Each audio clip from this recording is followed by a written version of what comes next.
de patrimoine protégé au titre des monuments historiques à la Martinique, et en particulier ici sur l'église du Sacré-Cœur de Balata, où l'association de Cézanne m'a confié la maîtrise d'œuvre, c'est-à-dire le suivi des travaux de restauration de l'ensemble de l'édifice. Donc c'est une église qui est inscrite depuis 2015 au titre des monuments historiques, donc c'est pour ça que j'y interviens. Et j'y interviens aussi parce qu'elle a une pathologie assez particulière, c'est à la fois des pathologies liées au béton et des pathologies liées à la pierre. Et je travaille également en France sur ce genre de projet, donc on m'a appelé pour ça.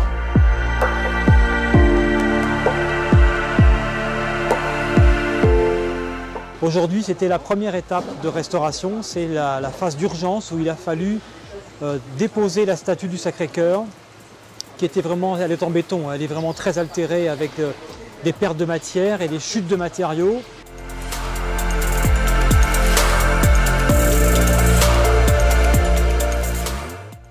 Alors évidemment, on aurait bien aimé la laisser en place, mais c'était vraiment trop compliqué de la restaurer sur site et surtout de la consolider. Là, il va y avoir un travail de fond et elle sera remise en place à peu près dans 1 ou 2 années, au moment où on aura commencé les premiers travaux du clos couvert de la nef.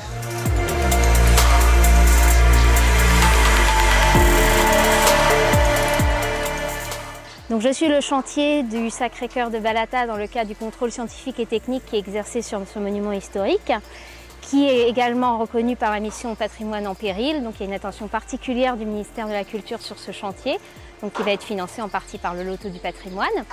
La DAC a une publication qui a été réalisée spécialement sur l'église du Sacré-Cœur, puisque du coup on a la chance d'avoir eu énormément d'archives de construction.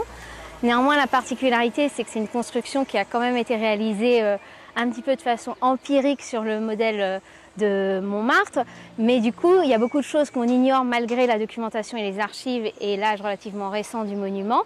Donc des interventions comme ce matin à la dépose de la statue nous réservent toujours quelques aléas de chantier, comme là le scanner qui avait révélé qu'il n'y avait que 2 armatures acier. Finalement on se rend compte qu'il y en avait 8, donc il faut improviser. Heureusement l'entreprise a pu être réactive et donc nous on assure donc un contrôle continu depuis la phase étude, puisqu'il y a eu un diagnostic préalable réalisé sur ensemble, jusqu'à la réalisation des travaux.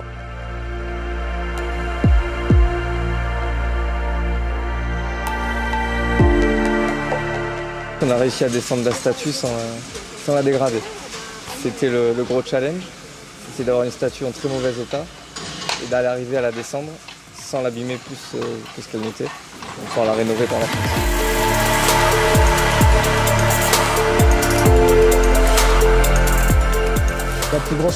La particularité de l'ouvrage, c'est qu'on ne sait pas ce qu'il y a dedans. On ne sait pas comment il a été coulé. On a hésité longuement, on pensait que c'était plusieurs boisseaux, donc des éléments préfabriqués en béton qui auraient été superposés les uns sur les autres, ensuite coulés et ferraillés. Ça, c'était une supposition, c'est ce qui avait l'air d'être la direction qu'on a prise au départ, puisque c'est le relevé à la nacelle qui a permis d'identifier ces fameux joints, qui nous ont mis sur la piste de ces fameux boisseaux. Après, on a fait des petits sondages, on a fait un scanner. On a scanné la statue, mais le profil de la statue ne permettait pas de scanner correctement. Donc on avait identifié une ferraille horizontale, une serce horizontale à chaque boisseau. Mais on n'a pas pu aller jusqu'en haut, mais après par déduction, on a vu que c'était ça. Et les ferrailles longitudinales, on en avait scanné 2. Il y en avait 8. Et en fait, il y en avait 8. Donc c'est ce qui a mis, ce qui nous a pris du temps, parce qu'on a, sans pouvoir trop toucher à la statue, il fallait, par la fenêtre qu'on avait pour tronçonner la statue, il a fallu y aller tout doucement pour identifier les ferrailles, les couper, maintenir la statue, et il y avait quand même une inconnue sur le poids, je dirais, qui a posé un petit coup de stress avec la grille quand même, parce qu'on a créé un moment qui n'était pas assez dimensionné.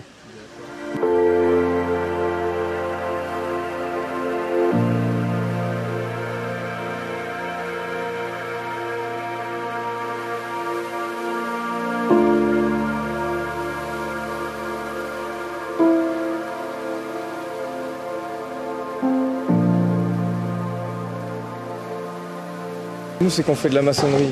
Donc à partir du moment où on touche un ouvrage en maçonnerie, c'est logique qu'on intervienne. Après, on coordonne tout ce qui va être autour, c'est-à-dire on a coordonné l'échafaudage, le scanner, tout ça, le bruitage. Les études techniques, il y a pas mal d'études. Et après, physiquement, c'est nous qui venons faire les découpes, déposer, remonter l'échafaudage, créer l'abri qui est derrière nous pour pouvoir stocker la statue. Et là, en l'occurrence, c'était un challenge assez sympa parce que des gruitages compliqués, on en a fait. Des déposes compliquées, on en a fait. Des poses de différents, soit des œuvres d'art ou comme ça, on fait quand même ce genre de travail depuis longtemps. Sauf que là, ce qui était excitant, c'est l'inconnu. C'est ce qui à la fois qui fait la beauté du truc et puis sa complexité. C'est ce qui met la pression.